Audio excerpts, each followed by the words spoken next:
हज़ारों रुपए खर्च करने से बेहतर है कि आपके पास ऐसा तरीक़ेकार मौजूद हो कि जो कि बिल्कुल रिलायबल हो और जिसके ऊपर आपका ना तो कोई ख़र्चा आता हो, लेकिन वो आपके शिकार को बूस्ट कर दे।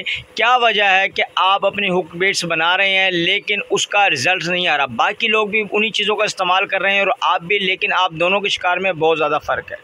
दोस्तों, ये शिकार के लिए चराई पाउडर, खलबाखड़ा और लाग, ये तीनों चीज़ें आप देख रहे हैं कम वक्त में शिकार के लिए बेहतरीन और मौसर चीज़ें। तमाम छिलके वाली मछलियों के लिए खेलें और फ़ायदा उठाएं।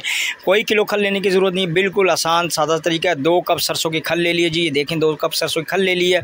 इसके अंदर आधा कप से भी कम यानी चौथा हिस्सा आपने 1 कप का चौथा हिस्सा बर्ड फीड ले लेनी है। डाल दी है मैंने बर्ड फीड। इसी के साथ ये चोकर आप देख रहे हैं, चौथा हिस्सा 1 कप का इसके अंदर जनाब हमने चोकर का डाल दिया।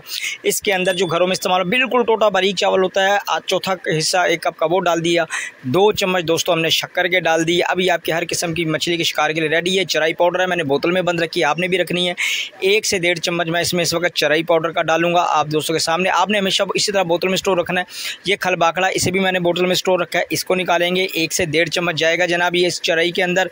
ये चराई के अंदर अब डाल के इसको नरम और हल्के हाथों से दोस्तों मिक्स करें और इसको बोतल के अंदर आपने बंद करके रख लेना है। जब पॉइंट के ऊपर पहुंचे इस तरीके से अपनी बोतल से निकालें जितना चाहिए। उसके अंदर आपने चावल लेने हैं, जितने आपको चावल उस वक्त मौके के मुनासबत से चाहिए चावल मिलाओ अर्जेंट उसी टाइम। बार बार चरैयाँ बनाने की ज़रूरत नहीं है, बस बोतल पड़ी रहे, सिर्फ चावल उबाल के लेके जाएँ और उसको जनाब आप पॉइंट पे जाके इस तरह से ढीले हाथों से रगड़ें। और ये इसके अंदर आप आधा ढक्कन से 1 ढक्कन जो आपका ये इसके अंदर जनाब लाग का जाएगा और आपकी बेहतरीन कम वक्त के अंदर अच्छे रिजल्ट के लिए चराई बन के तैयार है। दोस्तों, ये बिल्कुल देसी और नेचुरल फार्मूलेशन है जिसके ऊपर अच्छा रिजल्ट आता है। देखें दोस्तों, हुक बेट्स, आटा, केमिकल्स बनाने के बहुत सारे लोगों के मुख्तलिफ तरीक़ेकार हैं।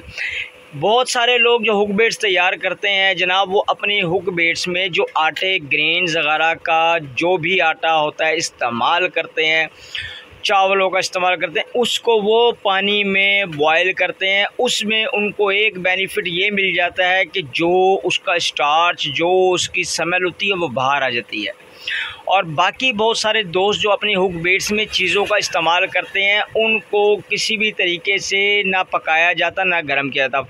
लेट्स सपोज जितने भी किस्म के आटे आप ले लेते हैं, चावलों का आटा या कोई दूसरा आटा आप ले लेते हैं, आप बेसन ले लेते हैं, तो आप उसको इकट्ठा करते हैं पानी में, उसकी गुंदाई रगड़ाई करते हैं। लेकिन एक बात याद रखिएगा, वो हल्का सा मुख्तसर सा पानी लगने के बाद भी वो काम नहीं करता। उसमें उसकी अपनी खुशबू नहीं होती, उसका अपना जो ज़ाती स्टार्च होता है वो किसी सूरत बाहर नहीं आता, जो कि सिर्फ़ आपको जो शिकार में उसने रिज़ल्ट देना होता है उसका 10% रिज़ल्ट मिलता है भाई, 90% रिज़ल्ट नहीं मिलता।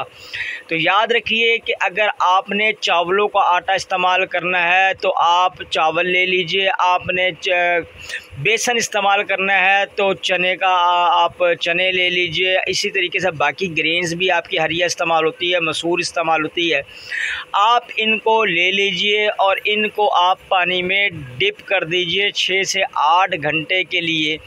उसके बाद आप उसी थोड़े से पानी में इसको ग्राइंड कर लीजिए। उसके बाद अब आपने जो इसके अंदर फाइन आटा और दीगर कुछ चीज़ें आपने मिलानी है, अब आप इसे उसके अंदर डाल के इसकी रगड़ाई करें।